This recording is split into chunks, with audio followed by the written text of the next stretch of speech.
Արարատ Միրզոյանը Եվրամիության արտգործնախարարների հանդիպմանը ներկայացրել է նախընտրական և հետընտրական շրջանում Հայաստանի շուրջ զարգացումները։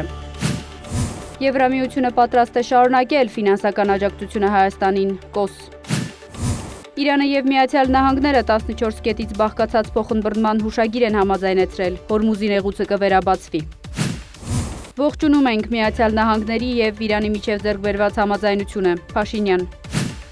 Համաձայնագիրը խաղաղություն և անվտանգություն կբերի ամբողջ տարածաշրջանին, Թրամփ։ Իսրայելը չի ենթարկվում Միացյալ Նահանգներին, Բեն Գվիր։ Իսրայելի զինված ուժերը դուրս չի գա Լիբանանի հարավից, Սիրիայից և Գազայից, Կաց։ Թբիլիսին քննադատել է վիզային ռեժիմի վերաբերյալ Բրյուսելի դիրքորոշումը։ Ռուսական հարվածներից հրդեհվել է Կիև-Պեչորյան մայրավանքը, թիրախավորվել են քաղաքացիական ենթակառուցվածքներ, զոհեր կան։